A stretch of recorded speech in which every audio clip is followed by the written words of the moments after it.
Hello guys, my name is Abhishek Sangwan and welcome back to a new video। तो आज की video में मैं जावास्क्रिप्ट के बेसिक्स डिस्कस करने वाला हूँ। पूरा 10-15 मिनट में हम पूरा सिखाने वाले हैं आपको कि जावास्क्रिप्ट में क्या क्या बेसिक रिक्वायरमेंट्स हैं, मतलब फंक्शन कैसे क्रिएट करते हैं, डिस्प्ले वगैरह कैसे करना है, लूप्स वगैरह कैसे काम करते हैं, इटरेशन, आपकी जो इफ़ एज कंडीशन है वो कैसे वर्क करती है, एरे वैरे पूरा डिस्कस करने वाले हैं। तो छोटा सा ओवरव्यू होगा, पूरा अच्छे से मैं सिखाने वाला हूँ। तो चलिए शुरू करते हैं बिना किसी इंट्रो के।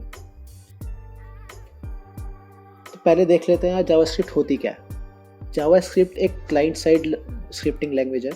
मतलब जैसे कि एक यूज़र है, एक वेबसाइट पर जाएगा तो एक वो वेब सर्वर जो है वो उसे एक HTML की फाइल वापस भेज देगा।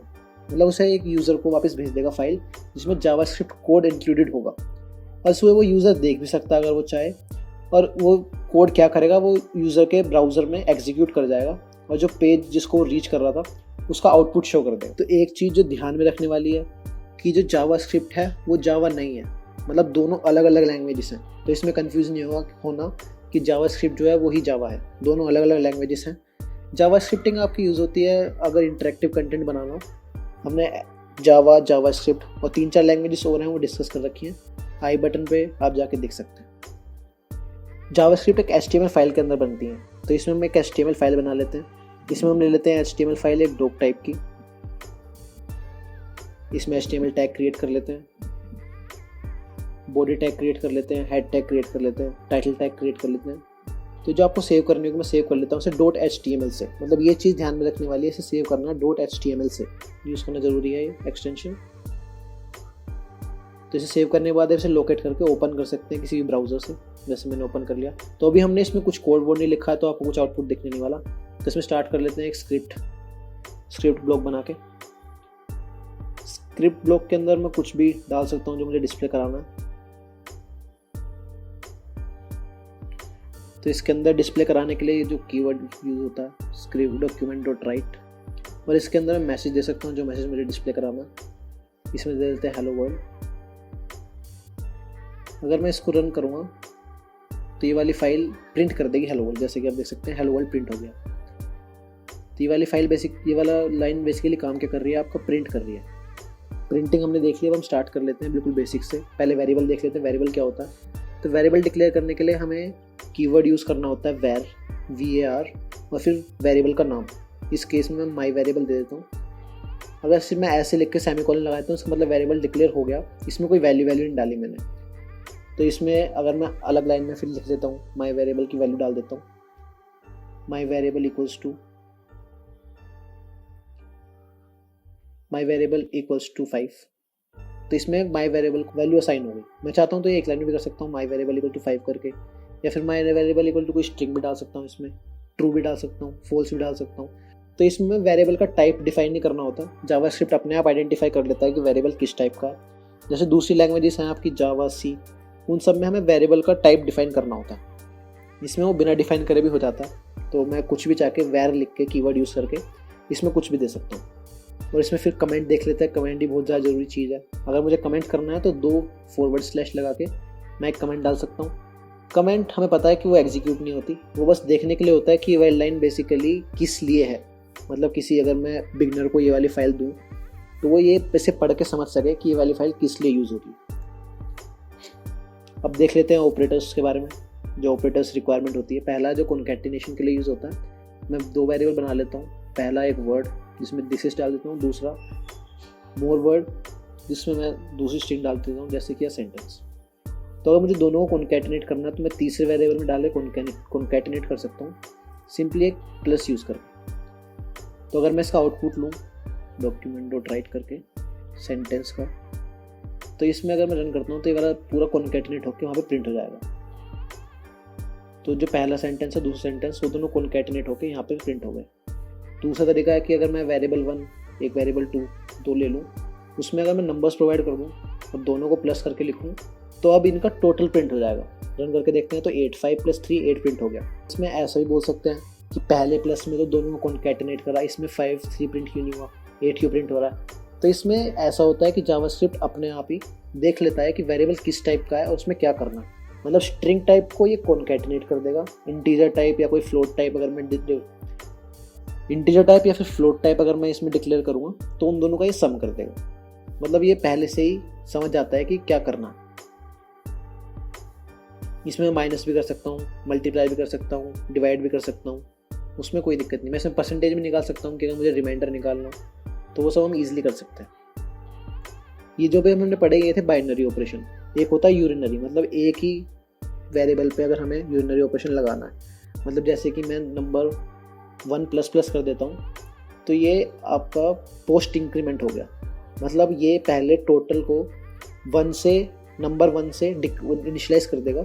मतलब टोटल में नंबर 1 की वैल्यू आ जाएगी और फिर बाद में इंक्रीमेंट होगा। मतलब अगर हम एक बार इसे रन करके देख लेते हैं, प्रिंट करके देख लेते हैं तो 5 प्रिंट होगा। अगर मैं अब नंबर 1 को प्रिंट कर लेता हूँ तो उसे 6 प्रिंट करेगा। अगर मैं चाहता हूँ कि टोटल में ही नंबर चेंज हो जाए तो मुझे प्री इंक्रीमेंट करना होगा। मतलब प्लस मुझे नंबर 1 से पहले लगाना होगा। तो अगर मैं अब इसको रन करके देखता हूँ तो हमारा 6 प्रिंट हो जाएगा। यही मैं इसमें माइनस भी कर सकता हूँ, प्री डिक्रीमेंट या फिर पोस्ट डिक्रीमेंट भी कर सकता हूँ। तीसरी है हमारी स्ट्रिंग्स। तो जो स्ट्रिंग्स है हमारी वो ऑब्जेक्ट स्टोर होती है। तो एक हम क्रिएट करके उसमें वैल्यू असाइन करके देख लेते हैं। तो अभी के लिए ऑब्जेक्ट क्या है उस पर हम ज़्यादा ध्यान नहीं देते क्योंकि हम सिर्फ बेसिक्स पढ़ने वाले हैं। जो होगा वो मैं आगे वाली वीडियोस में इंक्लूड कर दूंगा। तो स्ट्रिंग की कुछ इंटरनल प्रॉपर्टीज होती हैं वो देख लेते हैं। जैसे पहली है लेंथ। तो मैं एक लेंथ वेरिएबल में अगर वेरिएबल alpha.length करूँगा तो इसमें इस वेरिएबल की लेंथ स्टोर हो जाएगी। तो मैं इसे प्रिंट करा के देख लेता हूँ।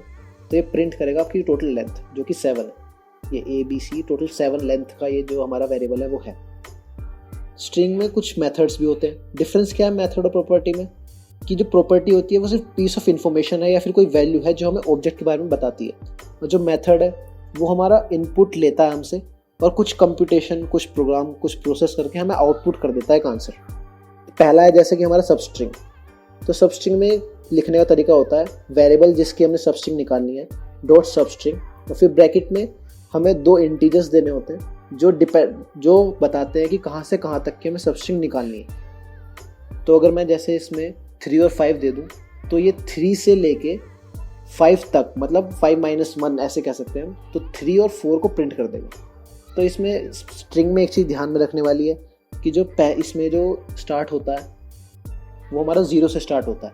मतलब जो A पोजीशन पे है वो 0th पोजीशन है और B जो है वो 1 पोजीशन पे है। ऐसे ही अगर मैं इसे चेंज करके 0 और 5 तक प्रिंट कर दूँ तो ABCDE प्रिंट हो जाएगा।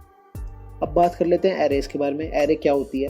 मतलब अगर हमें एक ही तरह का डाटा बार बार स्टोर करना है तो हम वो सिंपली एक एरे में स्टोर कर सकते हैं। तो उसे स्टोर करने के लिए जो लिखना होता है वो होता है वेरिएबल, जो हमें कुछ स्ट्रिंग का नाम देना है, A = न्यू वेरिएबल। तो इसमें क्या है कि हमारी एक एरे डिक्लेयर हो चुकी है। तो इन पैरेंथेसिस में मैं डिक्लेयर कर सकता हूँ इसका साइज, लेंथ कितनी है हमारी एरे की। तो इसमें हम वैल्यू डाल सकते हैं। अब तो वो इंडिविजुअली 2-3 तरीके होते हैं। पहला तरीका है हम इंडिविजुअली डाल सकते हैं, मतलब A और फिर स्क्वायर ब्रैकेट में कौन सी पोजीशन पे हमें डालना है, जैसे 0th पोजीशन = उसमें वैल्यू डाल सकते हैं।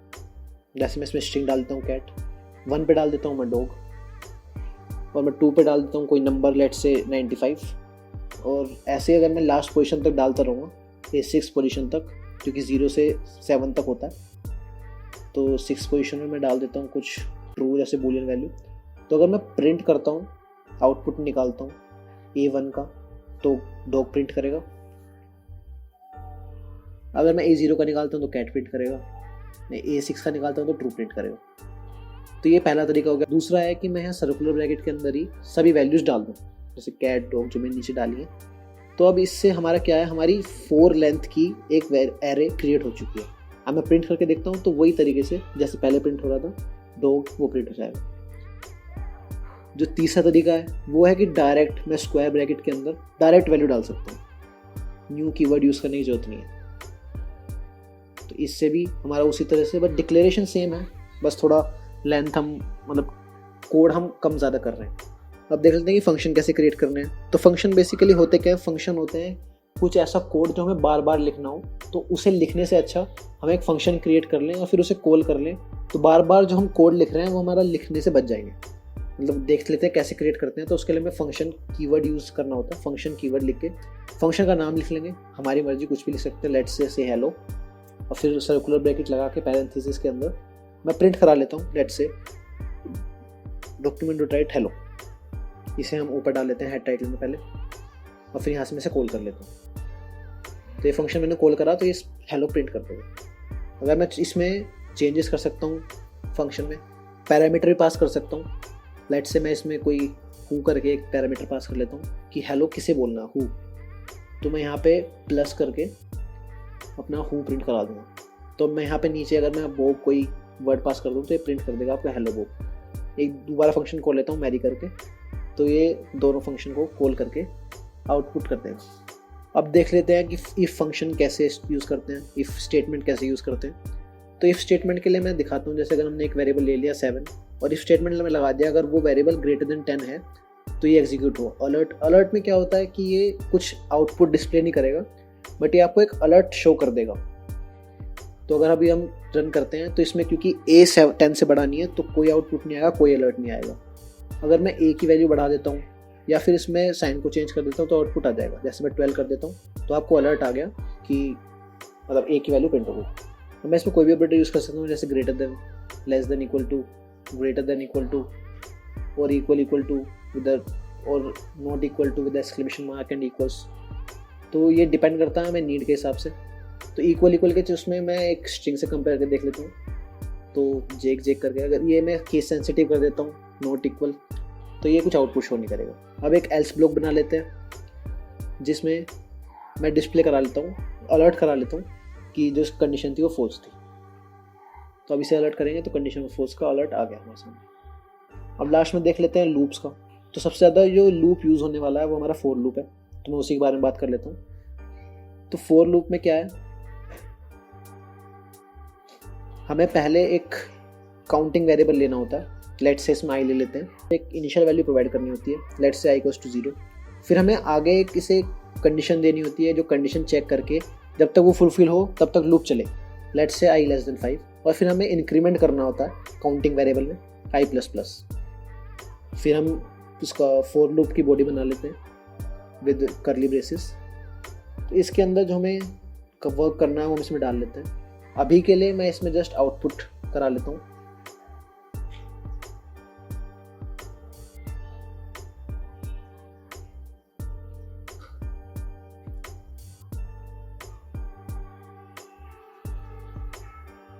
BR से क्या होगा कि हमारा जो बार बार इटरेशन जब आई की वैल्यू चेंज होगी नेक्स्ट लाइन में आ जाएगा। तो इसमें होता क्या है कि आई इक्वल्स टू 0 एक मेमोरी में एलोकेट होकर एक वेरिएबल बन जाता है। वो फिर कंडीशन चेक करता है कि आई लेस देन 5 है तो वो आपका रन करेगा, ये वाला प्रोसेस कंप्लीट करेगा, आउटपुट डिस्प्ले करेगा। फिर वो आई प्लस प्लस हो जाता है, वो आई प्लस प्लस बिल्कुल एंड में होता है। फिर उसके बाद वो दोबारा कंडीशन चेक करता है कि आई लेस देन 5 है, मतलब आई प्लस प्लस होने के बाद 1 हो गया, लेस देन 5 है तो वो फिर से रन करेगा, फिर से डिस्प्ले करेगा, और फिर उसके बाद वो बाहर आ जाएगा लूप के जब कंडीशन फॉल्स हो जाएगी। जैसे मैं 0 से 4 तक मतलब 5 बार इटरेशन हमारा लूप रन करा, 5 बार हमारा डिस्प्ले हो गया। अगर मुझे 1 to 5 तक के डिस्प्ले कराने तो मैं चेंज करके ये डिस्प्ले करा सकता हूँ। तो मैं अभी पूरी 10-15 मिनट में आपको पूरा जावास्क्रिप्ट तो नहीं पढ़ा सकता, बट जो बेसिक्स रिक्वायरमेंट होती हैं, जो आपको आना चाहिए सीखने के लिए, वो मैंने थोड़ा बहुत आपको आइडिया दे दिया। तो आने वाली वीडियोस में हम पूरा एक सीरीज स्टार्ट करने वाले हैं एंड्रॉयड डेवलपमेंट के ऊपर। हम पूरा डिटेल में डार्ट फ्लटर डेवलपमेंट सिखाने वाले हैं। तो आप हमारा चैनल सब्सक्राइब कर लें और बेल आइकन ऑन कर लें ताकि आपको नोटिफिकेशन मिल जाए। तो इसी के साथ ख़त्म करते हैं। Will see you in the next one.